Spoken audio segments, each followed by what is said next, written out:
Hello friends, today I will talk about a very important topic on measurement and scaling in marketing research.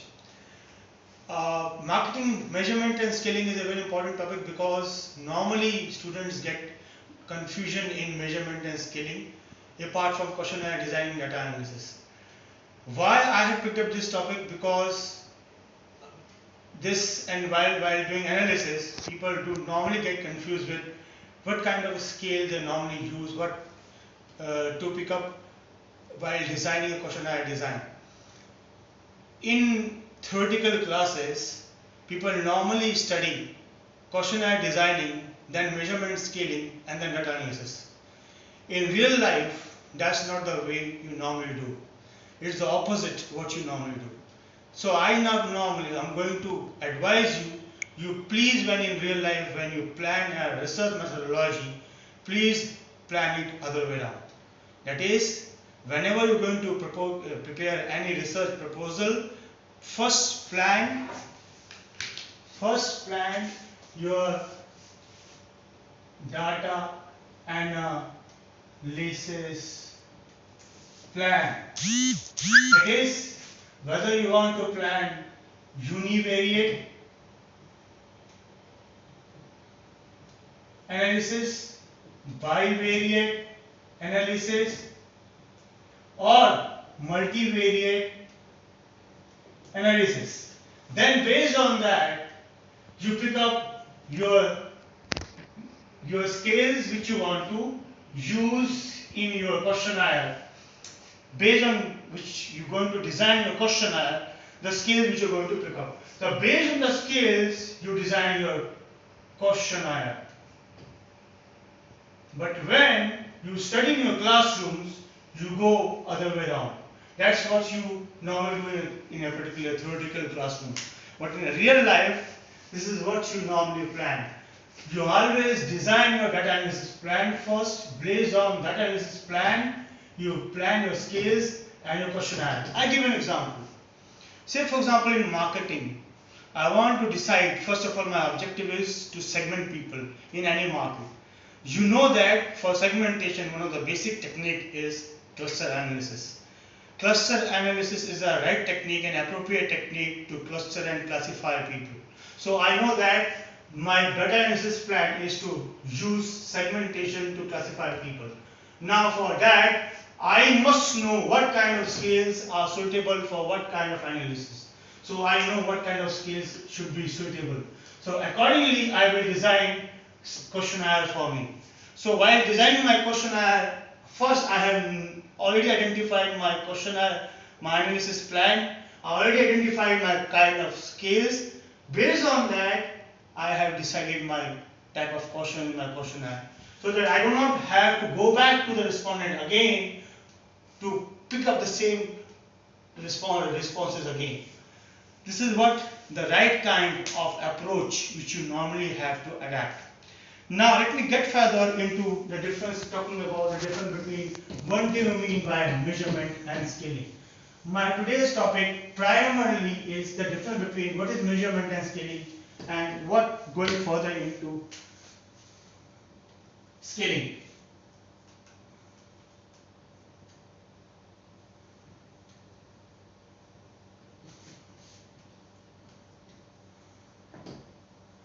Measurement and scaling. Measurement is a range which you give to a respondent to respond, simple. And scaling is an extension of measurement. Say for example, you are giving a 1 to 5 scale to a respondent to respond. 1 is strongly disagree and 5 is strongly agree on a particular question or a particular variable on which they are responding to you. So when you are giving a range on which you are responding a particular response, so the range which you are giving is 1 to 5. They cannot go below 1, they cannot go above 5. This is the range which they are given to you. That means you can vary as a respondent, you can vary your responses within 1 to 5, not beyond 1 to 5. So you have that options to vary. That is measurement. That is a range given to you. But when I am plotting you on any one of the scale point, that is scaling. That is, scaling is an extension to measurement, and that's why scaling is a subset of measurement. That's the difference between measurement and scaling. Okay, my dear friends, one more thing. When you normally study this topic, most of my students, all the students normally in universities, colleges, normally get confused with what is the difference between primary scales of measurement and scaling techniques. If you open any good books in any methodology, research methodology courses, you normally find a lot of chapters around discussing about these. You normally find understanding about the connectivity between, what is the connectivity between primary scales of measurement and scaling techniques. So I will discuss that connectivity today. Okay, but first let me talk about primary scales of measurement. Primary scales of measurement. There are 4 primary scales of measurement. What are 4? Nominal, ordinal, interval, and ratio. Nominal. Now, nominal scales are those scales which only classify. They do not have any feature beyond that. Say, for example, male and female, age, gender, like these. So they just classify. So when you just get the classification of something or categorization of something, comes under nominal. So nominal are also known as categorical scales or categorical data. So if you get some categorical name, you also known as nominal data. So categorical data is also known as nominal data. Ordinal or ranking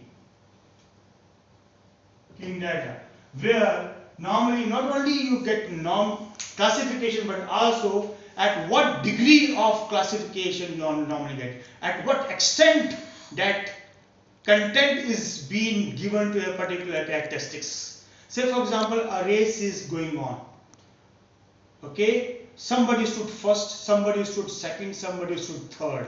So once the race is over, with some points extra, somebody stood first. With some point lesser, somebody stood second. With some points still lesser, somebody stood third. So what that points difference, somebody stood 1, 2, 3, that point difference is rank order. So we just get rank order. That magnitude is not captured here. Please mind it. Here the limitation is we do not capture the magnitude of the difference, we just capture the difference. Magnitude of the difference is captured by interval scale. So the interval scale captures the magnitude of the difference actually also. Magnitude of the difference as well. The interval scale feature is, interval scale captures normally have different type of scales. Interval scale normally, this is one of the typical scale, which is normally one of the most widely used scale is 1 to 5 scale. That is normally being used, known as Likert scale, because it was proposed by Mr. Likert. So Likert scale is a 1 to 5 scale, which is widely being used. In this scale, you normally capture each scale point is evenly distributed, 1 to 2, 2 to 3, 3 to 4, 4 to 5. So each scale point has each evenly distributed scale point description. So each scale point description is evenly distributed and captures magnitude equally. So there the magnitude of the difference is also captured. Another second point, this is a relative magnitude captured. This is not absolute magnitude captured, it's a relative magnitude captured. Then third point is there is no absolute zero scale point. There is no zero scale point here. So first they capture magnitude of difference. Second, they capture equal scale points. Third, there is no zero scale point. So it's a relative scale, not an absolute scale. Fourth relative scale, primary scale point is ratio. Ratio is capture the absolute scale point 0. So it also capture the classification feature also. It capture the ranking features also. It capture the features of magnitude features, relative features also. It has a 0 scale point and it is the capture the features of its absolute values also. So in a latter note, if I say that if you have 4 brothers in a family, the younger brother will be a nominal brother, where he is having his own features because he is a younger brother. The older brother than a nominal brother is an ordinal brother, who is having the feature of a nominal also, having a unique feature of its own as well. The older than ordinal is an interval brother, who is having a feature of nominal also, ordinal also, and some more original features of the interval also. The eldest brother is the ratio, because ratio brother eldest being having features of nominal, ordinal, interval, and ratio. Okay. If I go further more deeper, let me rub this off and write something more on this, because I have to write something more beyond this. If I club these, some books write these together as non-metric data. These are also known as non-metric data scales. They are also known as metric or metric scales or non-metric or metric data scales. Okay? So remember, if you want to run any multivariate analysis or bivariate analysis or any multivariate analysis, mostly you pick up metric scales. Remember. So these are the scales which you normally pick up when you want to run multivariate analysis. You can't run most of the multivariate analysis on non-metric scales. That's why when you design a questionnaire, you must ensure that you are picking up most of the time metric scales. That are scales which are using either an interval form or a ratio form. So I have in crux defined the primary scale of primary scales. Now let me switch over to measurement scale, scaling techniques. What are scaling techniques? So I have just talked about primary scales. Let me switch over to scaling techniques, and then I will connect these two. Scaling techniques. What are the type of scaling techniques which you already might have been studying or might have studied? Let me refresh those. Who have studied, let us refresh your concepts. Who have been studying, good for you.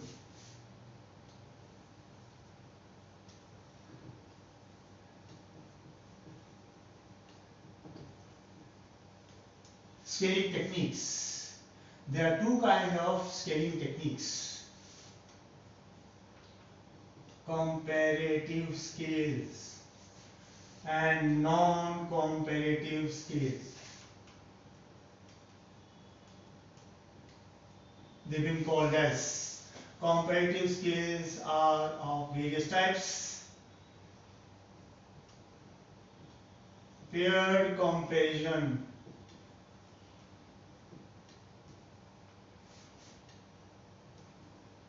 constant sum, and rank order. Okay, and then this is continuous scale. Itemized further have various types. Let me write this way, so we'll further clarify here. Itemized have Likert, semantic,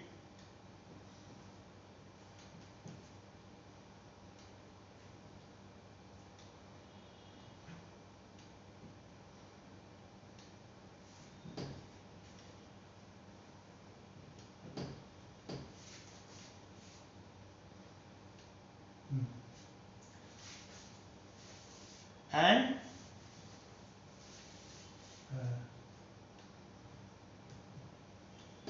staple. So these are the various kind of scales which you normally can pick up from. You have an option to pick up from. So let me just clarify what this comparative and non-comparative means. First of all, why they've been called as comparative and non-comparative. If you read through books, probably you will not be that clear. So let me just clarify why they've been called as comparative. They've been called as comparative because you can compare all the brands together or all the attributes together in any question. So when in any question you want to compare all the brands together or all the attributes together, you use normally either of these scales. So in any questionnaire or in any question of a questionnaire, when you want to compare all the brands, say for example in a question you ask, please kindly rank all the brands mentioned below on a 7-point scale, 1 being the most preferred brand, 7 being the least preferred brand. That's how normally you ask for rank order. Normally this is a scale which you have used just now in this example which I mentioned here. That is a comparative scale because you have used all the brands, listed all the brands together. So when you're comparing all the brands together, all the attributes together, you use comparative scales. But when you use one brand at a time or one item or one attribute at a time and then rate them, here you rank them, here you rate them at a time. That's why they call them itemized scales. So you pick up all the brand together, you pick up one brand at a time or one attribute at a time. That's why they are called comparative scales. They are now called as non-comparative scales. Here, now before I go further, let me just create a linkage between what I have mentioned about primary scales of measurement and scaling techniques. The output which you get in dataset, what you get after the survey, once the survey gets over, the dataset which you get in your SPSS or Excel file from the responses from this particular dataset which you get is either in the ordinal form or in the nominal form. Always, when you use these scale types, either of these only in your questionnaire, only these you have used in your questionnaire, the output which you get in your questionnaire in a data set, either in Excel or SPSS data set, either in ordinal form or in nominal form. Remember, always, or non-metric data. Also, when you use itemized scales or continuous scales in your data set, the output of this would be either in interval form or ratio form. Furthermore, because you get ordinal or nominal here, you can't run multivariate on these, which is the limitation. Because you can't run multivariate analysis, so you are stuck because you want to run multivariate on various instances, on various circumstances, on various situations. So you must know where to use, where not to use these particular comparative scales and how much to use. So you are the better judge when and how much to use comparative scales. Here, it is advisable to use as much as possible non-comparative scales because you can use as many multivariate analysis on these because that is what is advisable. Okay. So, furthermore, continuous scales like Kaun Banega Crorepati is a very excellent example where people sits, where there is a stage where people have a voting system. So when a voting system is through a mechanical device where people do voting, we normally have a voting system is available where people can do continuous voting system. So we can do a continuous rating there. But in field where people are actually giving you rating, we cannot use continuous scales there. That's why itemized scales are used for fields. So in the field when you're picking up the responses, you will use either Likert scale or semantic differential or stepper. Now, What scales are suitable for inverse situations? Let me give you an example. Staple is a very suitable scale for telephonic survey. Most of the telephonic surveys, staple is a very suitable technique. It is advised. What's it? Okay. Semantic differential is first of all very cumbersome technique to first construct the technique, because lot of vocabulary is needed to construct the technique. Second is very cumbersome to conduct the technique, and it is very difficult to understand and comprehend from the respondent's point of view to understand this technique. This is very complex technique, but this is very comprehensive, very good technique. But if the respondent is not very comprehensive in nature in terms of understanding, in terms of logical analysis, it's not advisable to use this technique. Likert, that's why Likert is very widely used technique or scaling technique. Most of the research analysis or scenarios across the world across the research domain. I think, my dear friends, I had primarily discussed about primary skills of measurement and scaling techniques to you. And in the beginning only, I was mentioning that, I was talking about that you must first plan your data analysis. Exactly purpose of first define what you want to achieve from your research. Is it you want to achieve your segmentation? You want to achieve your positioning? Accordingly, define what analysis you want to do. So if you want to do a segmentation, you know what analysis you want to do. Based on the analysis, identify the scales. Based on the scales, design your questionnaire. Okay friends, please do subscribe my channel. Please do subscribe and share my channel. And if you have any doubts, do comment to me. I will keep coming back and answer to your queries. Thank you very much.